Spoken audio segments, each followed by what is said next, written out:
रमा सुबह जल्दी उठ जाया करती थी। गांव में थी तब भी दिन की शुरुआत सुबह 5 बजे से हो जाती थी। गांव में तो करने को ढेरों काम और बहुत सारी बातें थी, लेकिन यहाँ शहर आकर तो उसकी ज़िंदगी जैसे दो कमरों में सिमट कर रह गई थी।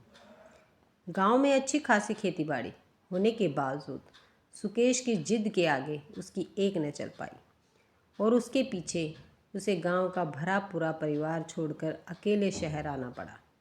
सुकेश वैसे तो प्रकृति प्रेमी युक्त था और अपने खेतों से बहुत प्यार करता था, लेकिन उसकी ज़िंदगी में कुछ नया करने की महत्वाकांक्षा उसे गांव की धूल मिट्टी से सनी गलियों से निकालकर शहर की चकाचौंध वाली दुनिया में ले आई थी। एमएससी एग्रीकल्चर से करने के बाद शहर की एक नामी एग्रीकल्चर कंपनी में उसकी नौकरी लगने पर वह अकेले ही शहर आकर रहने लगा था। रमा से शादी तो उसकी बीएससी करने लेने के बाद ही हो गई थी। रमा सुकेश की तरह बहुत पढ़ी लिखी थी तो नहीं थी, लेकिन गांव के स्कूल से 12वीं तक की पढ़ाई उसने पूरी की थी। सुकेश महत्वाकांक्षी ज़रूर था, लेकिन गांव और अपने परिवार के संस्कार उसकी नस नस में बसे हुए थे। इसी से रमा के कम पढ़े लिखे होने की बात उसके वैवाहिक जीवन में बाधा न बन सकी। शादी के बाद गांव में सास ससुर ननंद और काका ससुर के संयुक्त परिवार के संग रहते हुए उसे सुकेश से दूर रहते हुए बहुत ज़्यादा परेशानी नहीं हुई। वैसे तो सुकेश किसी न किसी बहाने हर महीने गांव आता रहता था, लेकिन फिर भी 2 साल तक दोनों पति पत्नी इसी तरह परदेसी की तरह अपनी गृहस्थी की गाड़ी आगे बढ़ा रहे थे। एमएससी करने के बाद नौकरी मिलते ही सुकेश जिद कर उसे अपने साथ शहर ले आया था। गांव से यहां आकर पिछले 1 महीने में वह सुकेश की नौकरी के समय के अनुसार उसकी ज़रूरतों को संभालने की अभ्यस्त हो चुकी थी। सुकेश रोज़ सुबह 7 बजे टिफ़िन लेकर नौकरी के लिए निकल पड़ता और शाम को 7 बजे तक ही वापस घर आ पाता। रमा के लिए घर में सारा दिन करने के लिए कोई खास काम न था। दिन भर टीवी के सामने बैठकर कभी समाचार तो कभी कोई फिल्म या कोई धारावाहिक देखकर जैसे तैसे वह शहर के इस एकांतवास को भोग रही थी। बहुत मन होता तो कभी अपने मायके और कभी अपने ससुराल में अपनी हम उम्र ननद से बतिया लेती। सुकेश ने उसे अपनी गैर हाजिरी में घर से बाहर निकलने को मना किया हुआ था और जिस फ्लैट में वे लोग रहते थे उसमें अभी गिनकर 5 परिवार ही रहने आए थे। रमा 1 महीने के इस समय में यहाँ किसी से ज़्यादा जान पहचान नहीं कर पाई थी। किराया सस्ता पड़ने की वजह से शहर की सीमा रेखा से कुछ दूरी पर होने के बावजूद भी सुकेश ने नया बना यह फ्लैट 2 महीने पहले ही किराए पर लिया था। रोज़ की आदत के मुताबिक आज भी रमा की नींद तो सुबह 5 बजे ही खुल गई थी। उसने अपनी बगल में सोए हुए सुकेश पर नज़र डाली। वह अपनी आदत के अनुसार सिर से पैर तक चादर ओढ़कर चैन से सो रहा था। पिछले कुछ दिनों शहर में चल रहे लॉकडाउन की वजह से जल्दी उठकर नौकरी जाने की कोई झंझट न थी। रमा ने पिछले 1 महीने के समय में पिछले 2 दिनों से ही सुकेश को चैन की नींद लेकर सोते देखा, वरना नौकरी के कामकाज और तनाव से गुजरते हुए वह आधी आधी रात तक जागता हुआ न जाने क्या क्या करता रहता था। रमा कुछ देर यूं ही बिस्तर पर करवट लेकर पड़ी रही, लेकिन फिर कुछ सोचकर उठकर कमरे का दरवाज़ा खोलकर बाहर गैलरी में आकर खड़ी हो गई। रात को हुई हल्की बारिश की वजह से सुबह सुबह चल रही ठंडी हवा का स्पर्श पाकर वह रोमांचित हो उठी। उस पर पक्षियों का कलरव उसके मन को बस ही गांव की ओर खींच कर ले जाने लगा। वह इस सुंदर क्षणों को सुकेश के साथ महसूस करना चाह रही थी। उसने खुले हुए दरवाजे से पीछे मुड़कर देखा। सुकेश अभी भी गहरी नींद में था। एक पल को उसका मन हुआ कि सुकेश को नींद से जगाए और साथ साथ गरम गरम चाय पीते हुए दोनों गैलरी में बैठकर खूब बातें करें, लेकिन दूसरे ही पल उसे गहरी नींद में सोया पाकर उसने अपने मन को समझा लिया। वह चुपचाप वहाँ खड़ी आंखें बंद कर गांव की पुरानी यादों को याद करने लगी। काफ़ी देर तक अपने में खोई वह वहाँ खड़ी रही। तभी उसके कानों में मोबाइल की रिंग की आवाज़ सुनाई दी। सुकेश अपना मोबाइल अपने तकिए के नीचे ही रखकर सोया हुआ था, लेकिन काफ़ी देर तक रिंग बजने के बावजूद भी वह फ़ोन नहीं उठा रहा था। रमा को सुकेश के इस आलसीपने पर गुस्सा आया और वह फुर्ती से अंदर आ गई। सुकेश के तकिए के नीचे से उसका मोबाइल उठाया तो मोबाइल स्क्रीन पर इस वक्त मिसेस रंजन एग्रीफॉर्मा प्राइवेट लिमिटेड नाम झलकता देखकर वह चौंक सी गई। सुकेश ने बातों बातों में उसे बताया था कि मिस्टर रंजन उसके बॉस का नाम है। उसने सुकेश को उठाने के लिए अपना हाथ आगे बढ़ाया, लेकिन तब तक रिंग आनी बंद हो गई। रमा ने मोबाइल बिस्तर पर रखा और बड़े ही प्यार से सुकेश को उठाने के लिए चादर उसके सिर पर से खींची। सुकेश ने रमा की इस हरकत का कोई प्रतिकार नहीं किया तो रमा ने शरारत करते हुए उसके बालों को सहलाया। इस पर भी सुकेश ने अपनी कोई प्रतिक्रिया न दी। रमा ने इस दफ़ा उसे ज़ोर से हिलाया, लेकिन सुकेश की तरफ से कोई भी हलचल न पाकर वह घबरा गई।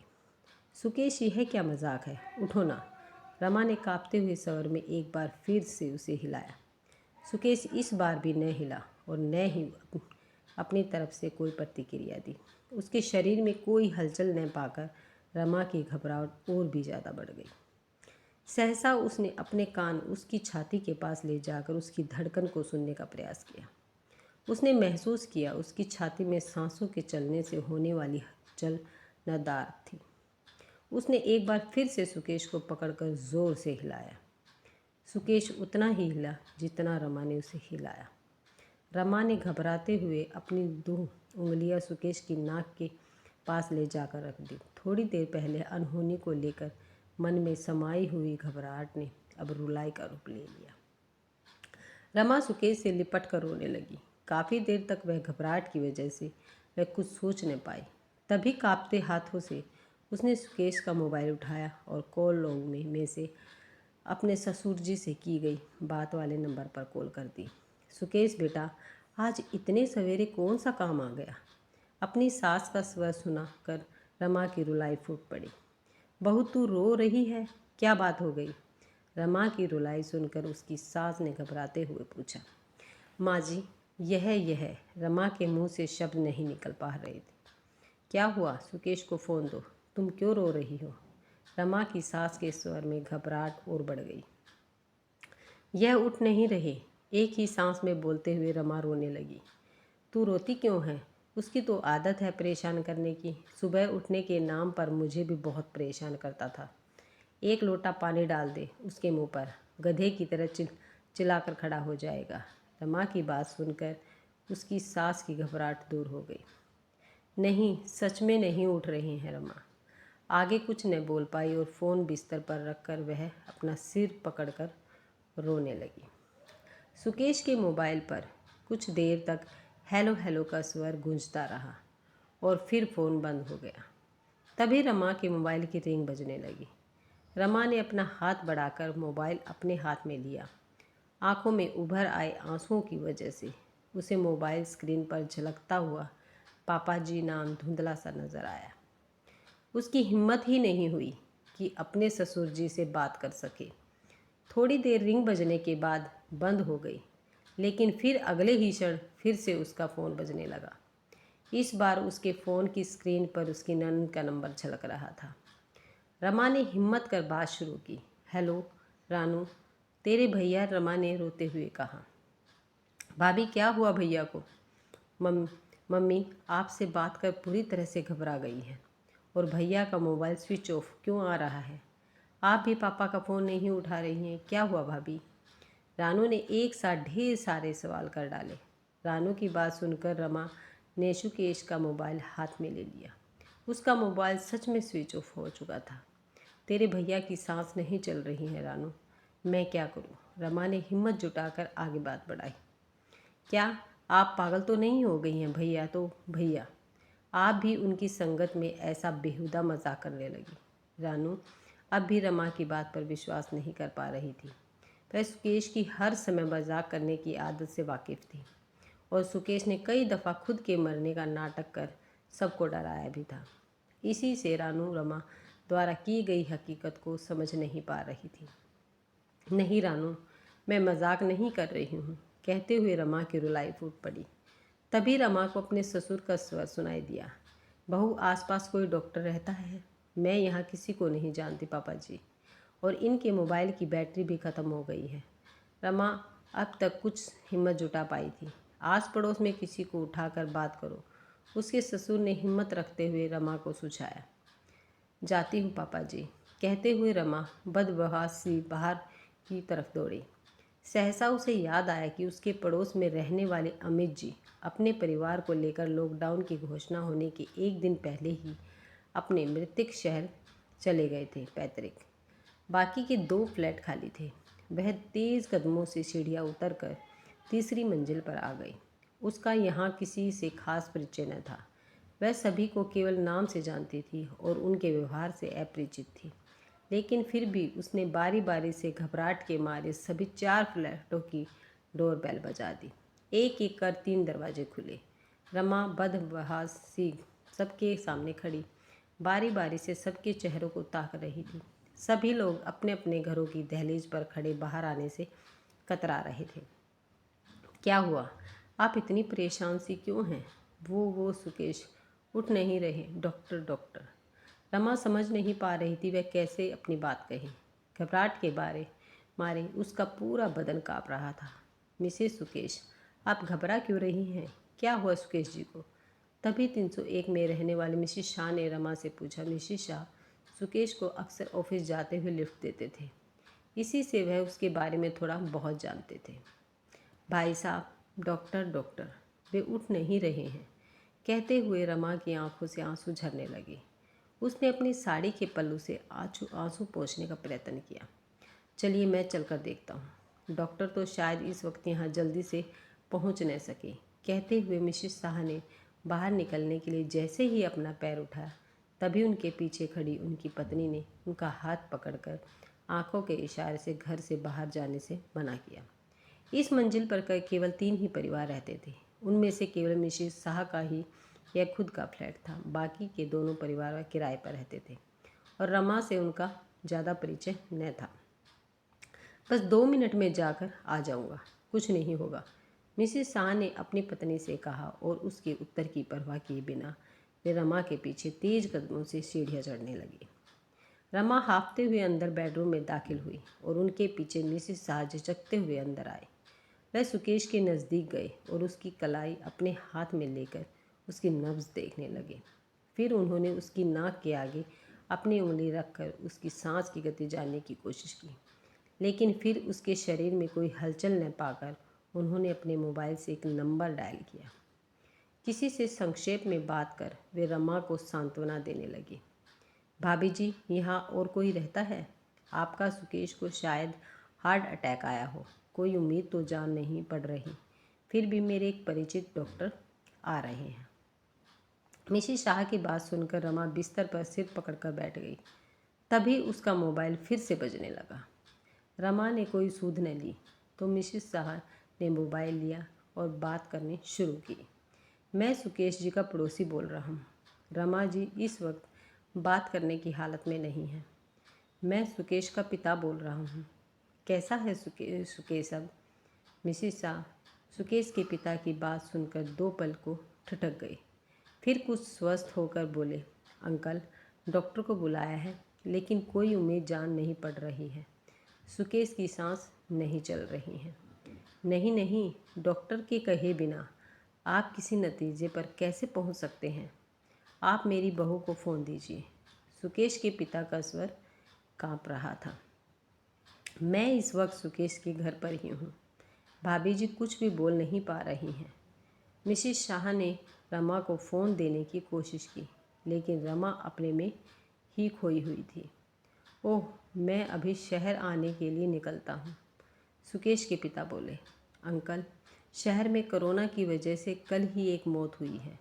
इसी से लॉकडाउन की वजह से बहुत ही कठोरता से अमल किया जा रहा है। शहर से बाहर तो क्या, हर एक कॉलोनी से बाहर निकलने नहीं दिया जा रहा है।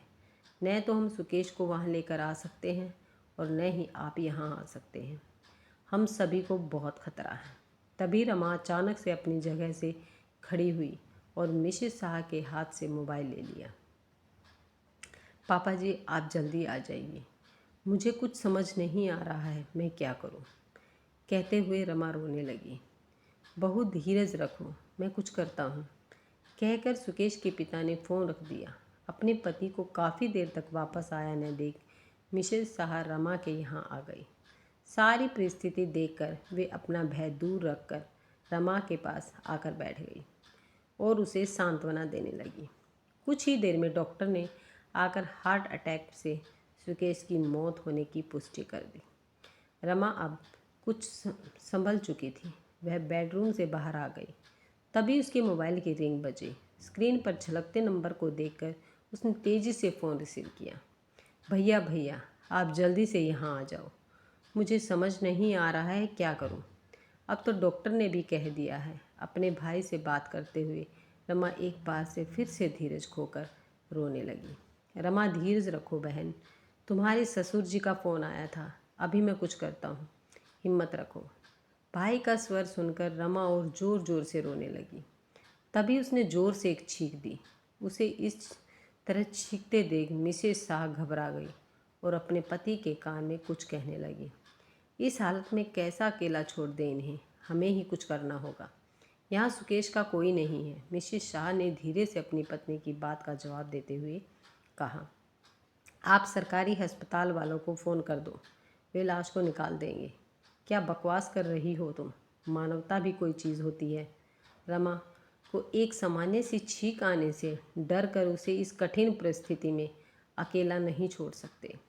कुछ नहीं होगा। मिसेस शाह का स्वर गुस्से से तेज हो गया।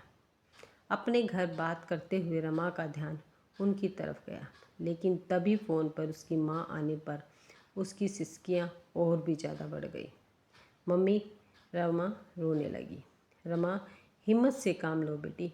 इस वक्त तू हिम्मत खोकर बैठ गई तो क्या होगा? हम सब प्रयास कर रहे हैं वहाँ आने के लिए।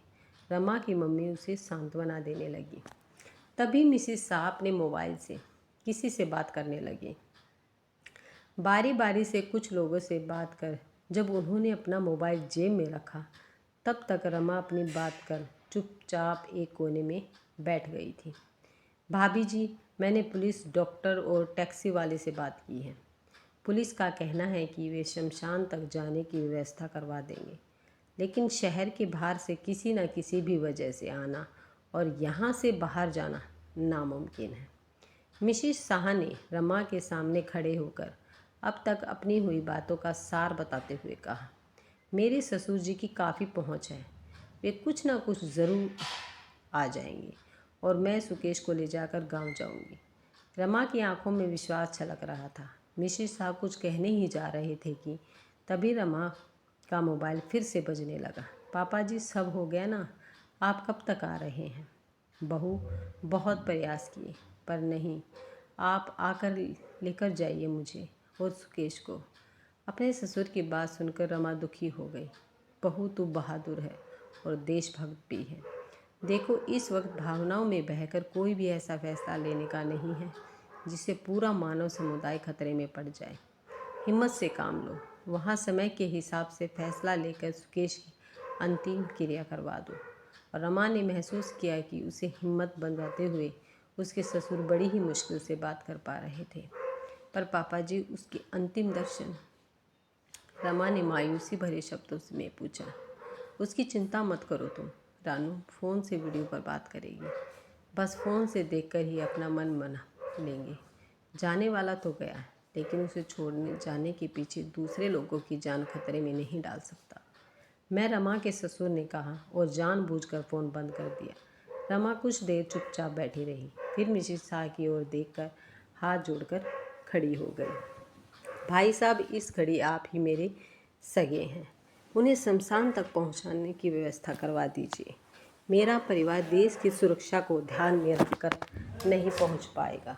रमा ने बड़ी मुश्किल से कहा और अपने मोबाइल से कॉल की। मम्मी, भैया से कहना कि अपनी और किसी और की जान जोखिम में न डालें। मैं देशभक्त परिवार की बहू हूँ और देश की रक्षा की खातिर आपसे विनती करती हूँ, मुझे इस वक्त अकेला ही रहने दो। उनके पापा से बात हो गई है। मैं अंतिम क्रिया की तैयारी करवा रही हूँ। आपको वीडियो कॉल करूँगी। अपने जमाई के अंतिम दर्शन कर लेना। रमा ने आगे किसी की बात न सुने बिना फ़ोन बंद कर दिया। मिसेस शाह ने हाथ जोड़कर रमा के निर्णय का सम्मान किया और फ़ोन पर बात करते हुए सुकेश की अंतिम